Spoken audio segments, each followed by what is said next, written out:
Biggie had a distressing drive-in. No sugarcoating it. He's run over a possum here today. Yeah. It's just yesterday. Isn't it funny how life works? You were saying, we said it was summer of the tick. Yeah. Mm-hmm. Last night on the news, they put up on the news. Now, we had it muted, but it was on NBC News. It said summer of stingray. Yeah. I saw summer of stingray, too. You saw that. And my wife said, I'm god darn sick of this. There's no more stingray. Everything can't be the summer of such. She echoed your. Yeah. You said that. She is right, and so is he. Yeah, it's like, come on. No, summer of the stingray. They just out there like they always are. Summer of the tick. I reported yesterday it's summer of the tick. You did? Justin Timberlake has Lyme disease. Well, but that means he was probably bitten, 6 months ago, 9 months ago, because his Lyme disease was not diagnosed. Yeah, it went for a long time. And aren't we terrible people? I was thinking about that yesterday.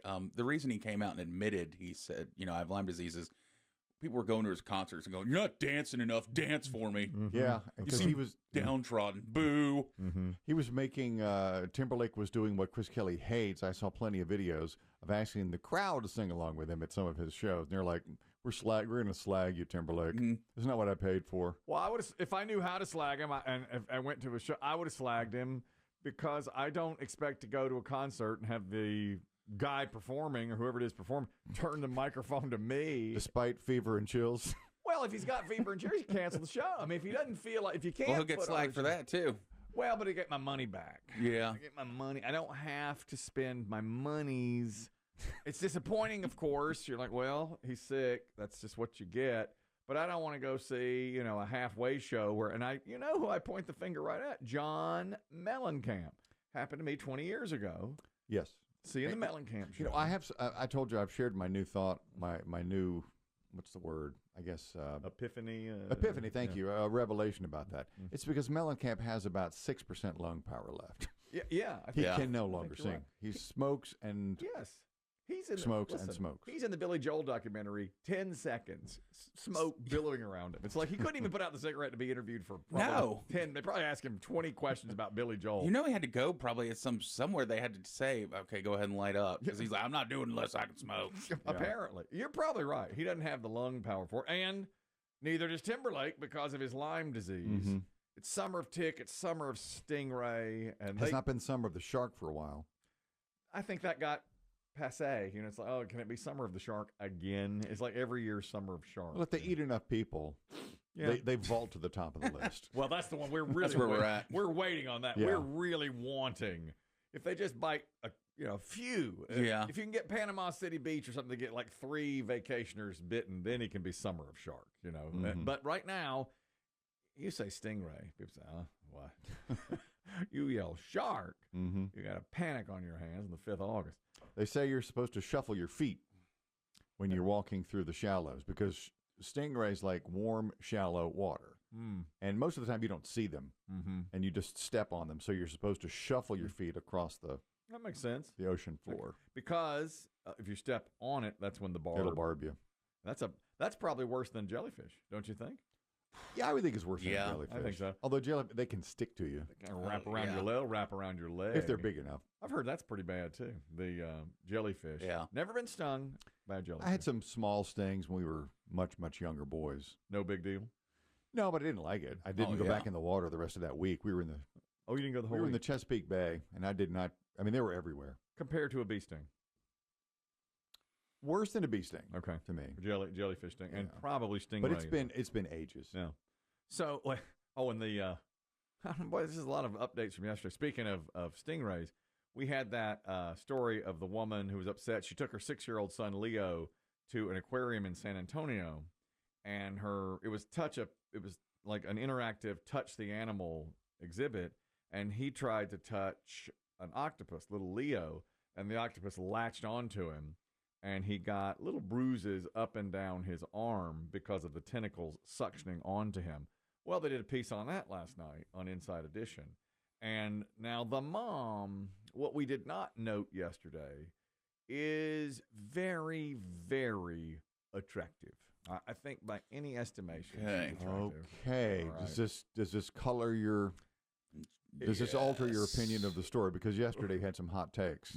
Yeah, it does. It does. Yesterday, Two-Wheel Hardo weighed in and said it's an interactive exhibit. He interacted. The animal interacted. You got your money's worth. Step off. Eat a bag. His term. He told Mama to eat a bag. Yes. So last night, my wife and I are sitting on our chaises watching Inside Edition, and there's the mom. Who's that? Is that a supermodel? She really is attractive. And there's the little boy sitting next to her, and they're telling. Is his arm healed? It is healed now. This happened about 2-3 weeks ago. Arm's healed, but they had pictures, of course, and video of it. Are you saying it's possible that any men working at the aquarium rushed over to her thinking, like, are you okay? And she's like, my son. But are you okay? Well, remember, she's like, my son's in the grips of the sucker. Yeah. And would you like some coffee, ma'am? Yeah. And the guy was like, oh, she's playful today, meaning the octopus is really playful. So my reaction and my wife, different. I said, this poor woman, we need to, and this poor boy. And my wife was in the Two-Wheel Hardo camp. She gets what she gets. He put his arm in there. Put his arm in, you get what you get. And they talked to a lot of experts and said, and they had also photos of like people doing photo shoots in the ocean, and an octopus would latch onto them because they were being filmed anyway. And like one guy is like a male model, and he had an octopus all over his back and shoulder, and he's like, can't get it off. And they had to come and take it off. And all the experts said, those little sucker things, no big deal. And they will, they barely hurt you at all. They can bite at you, as Chris Tim suggested yesterday. They have a pincer, right? They do, something? something. But not harmful at all. And it was, yes, you see the little sucker marks. Irritation. And one guy who ran a different aquarium in Boston or somewhere said, yeah, when we're cleaning the tank, we get those all the time. They'll come up and suction to us, and you get and it goes away after a day or so. Does it injure the animal when you rip the tentacle off your arm? Apparently not. They have a tool to do it at the aquarium where the Inside Edition crew went to. Oh, just a little thing to like break the suction so you can peel it off. And he said no, it doesn't harm the animal or the person either. And Hot Mom was saying, I don't want anybody else to go through this. Everybody downplayed. Everybody was like, people can go through it. It's no big deal. It's just, okay. So what? We're all fine. It's like a little hickey that goes away in 48 hours, and that's it. But all this being said, yesterday we were talking about Summer of Tick, and Biggie was saying, I guess in the article it said the things that will take care of ticks and eat ticks. One was a possum, and Biggie said, yeah, you're never supposed to kill a possum because they eat ticks.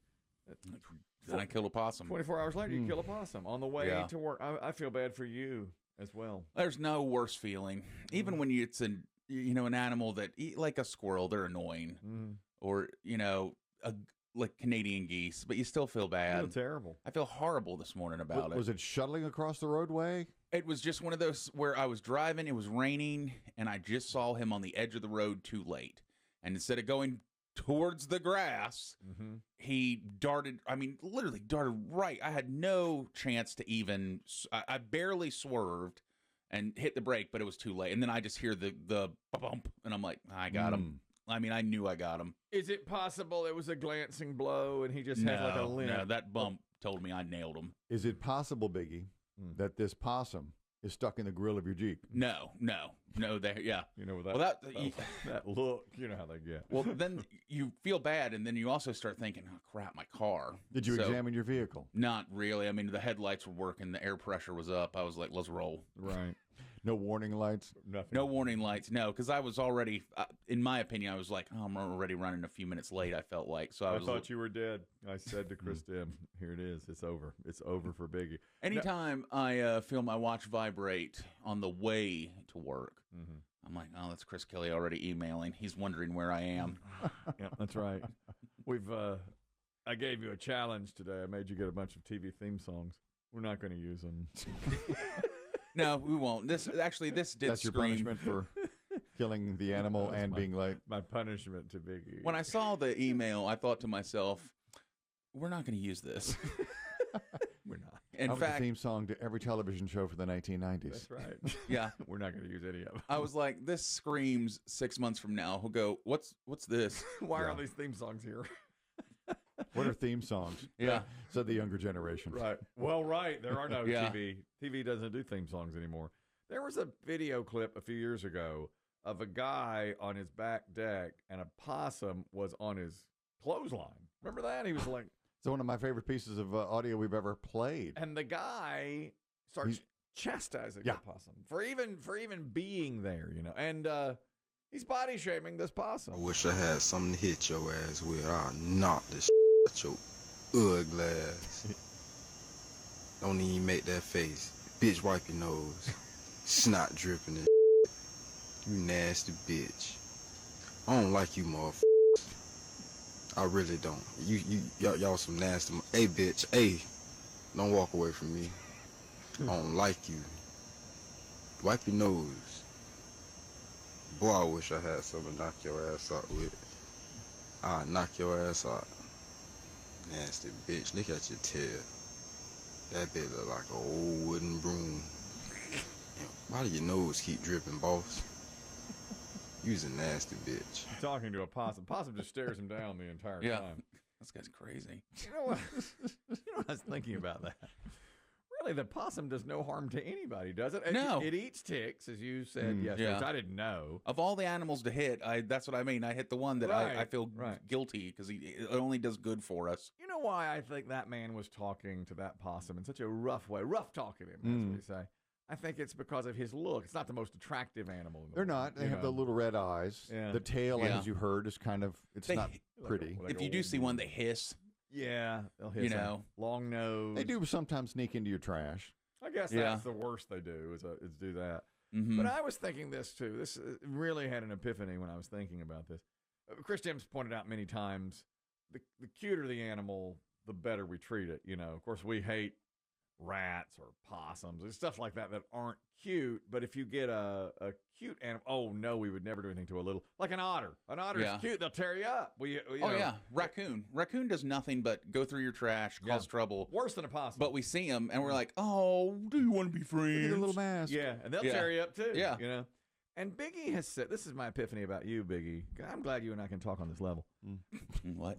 This level? Well, here's my man to man. Here's I don't know. I don't know what that means. I had this light bulb go off because you often say, I judge a book by its cover. If I see something, I'm like, okay, I judge it immediately. And I thought, if you judge Biggie by his cover without knowing, I think you're a lot more nuanced than your cover says. Do you know what I mean? What does nuance mean? If someone like you don't like a sweet breakfast, but if I look at you, I think this guy's going to pound waffles all day long. You know what I'm talking about? Yeah, I mean that's been my whole life. Exactly. Oh, he'll eat it. Right. So I think you judge a book by its cover. But if someone judges you by your cover, they're going to think things that are not true. Yeah. Oh, that's my whole life. Exactly. Exactly. So all people, and it's just how it's always is. And I don't blame people for it. But, you see a big person, you think lazy, farts in public, eats anything. Yes. And I've told you the amount of times I've been farted around because people think, oh, good, here's a big guy can fart next to him. I'll be like, oh, a big guy farted on everyone. That's why I thought to myself, here you are judging a book by its cover, but you're the victim of that so many times. There's this. Yeah, but that's all right. Will this epiphany, Kelly, change your life or behaviors going forward? No. No. Look, when you see a big person, the easiest thing to do is be like, oh, fat ass right there. Look at him. I mean, it's what people do. It's the quickest go-to. We absolutely. I do it. No. When I see other fat people. That's what I'm saying. You I see people half my size. I'll be like, look at this fat bitch. Look at your ugly ass. That's what I'm saying. You shouldn't do it. Yeah. It was when, I'll tell you when this really dawned on me. Yesterday, we were talking about Andre the Giant. I had heard shortly after Hulk Hogan died that Andre the Giant had to use a bathtub in which to defecate. We learned later, only on the road, he had his own private toilet at home that would fit him, but he traveled a lot. And so when he's in a hotel or restaurant or some hotel, he'd have to defecate in the tub, and then his assistant would come in and lift the leavings behind into the toilet. That's how we assume he had an assistant do that everywhere he went. Well, he may have done it himself. That's right. Well, we got emailed a picture. You all had seen it. I had. You said it was classic. It was a picture of Andre the Giant holding a 12-ounce beer can in his hand, and it really looks like you're holding like somebody else holding a little tiny salt shaker or something. Yeah. That's what it looked like. I'd never seen that. I stared at that photograph all day. It's unreal. I kept showing it to people. Yeah, I think I first saw that. There was an article. I think Sports Illustrated did an article on Andre the Giant decades ago, Stunning. and that's the first time I think I saw that image. I could not believe it. And he was known. He would drink like how many beers? He would drink like 100 beers or something. And there's some kind of record. Yeah. He told Letterman he drank like 177 beers or something, and Letterman said, "Well, were you drunk?" He goes, "I don't know. I passed out."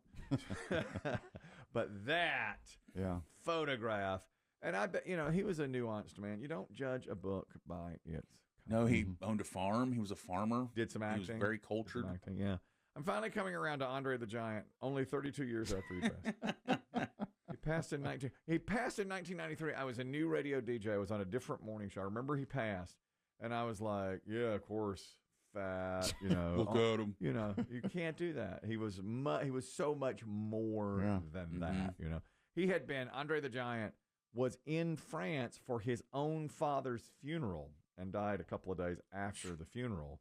He had played cards with his buddies that he had known. He was born in France. Played cards with his friends from long ago and died, age 46? I think 46, yeah. Andre the Giant. In The Princess Bride, he was only 40, which, I thought at that time, he was a huge guy, obviously.